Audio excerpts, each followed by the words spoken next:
This book is by Bill O'Reilly. It's called Killing the Rising Sun, How America Vanquished World War II Japan. Um, my mother got this book for herself when it came out, and then she gave it to me after she read it. And I've read quite a bit of the Bill O'Reilly books before. There's Killing Lincoln, there's Killing Jesus, there's Killing Kennedy, there's Killing Patton. I don't know, he has a lot of killing books, so you can tell he's Republican. So I was just, it's a decent book. It kind of, every so often, like every chapter is from a different perspective of a different person. So sometimes it's between, on the book, you got Truman, then you got MacArthur.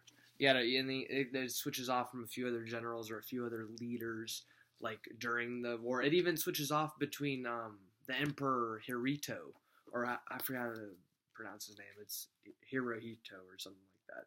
And then, see, throughout the book, it's really cool because every so pages it will have like a symbol, and that'll tell you like what part of the book it is. So right there, that's the rising sun. So it's talking about the Japanese right there. Let me flip through the book. Hold up.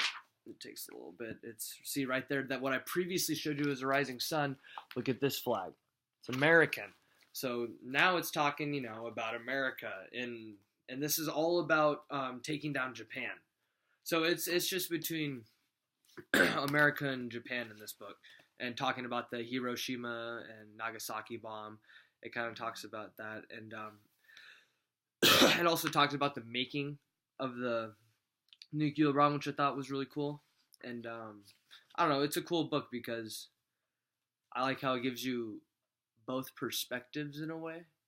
But I don't know, having it written by Bill O'Reilly, I mean, it's probably a bit biased and stuff. Or nah, it's probably not too biased, but I don't know. It can't be too biased because it's about World War II. I mean, it already happened. It's not too much. It also talks about like the attacks that were before on the islands when they were island hopping. That's what they called it, island hopping in the war. And it's a really good book. I recommend it if anybody who likes like history and history, World War II, Japanese history, how we kind of got into the war and stuff like that. Then they'll like this. And I'm gonna read this section. It's about Hiroshima. So let's see how it is. Hold up. The angry drone of B-29 bomber engines is not an unusual sound for the people of the densely populated port city. On a heavily overcast morning, air raid sirens once again announced the arrival of the silver behemoths. Thundering overhead unopposed at an elevation of 20,000 feet since Hiroshima has not been bombed during the war. Most citizens think the sirens are just another false alarm. There's no stampede to take refuge in the bomb shelters, but this raid is different. It is a rush hour in Hiroshima, as the commuters are on their way to work by streetcar, bicycle, bus can clearly see bombs are tumbling out of warplanes, soon to inflict the same horrific damage on Hiroshima that has been visited on almost every other major city in Japan.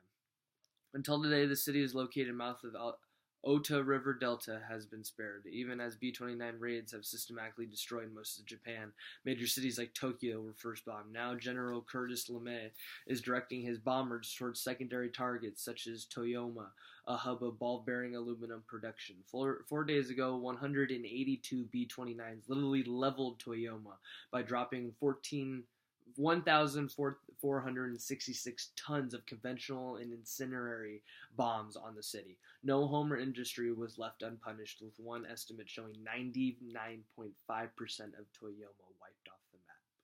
On August 1st,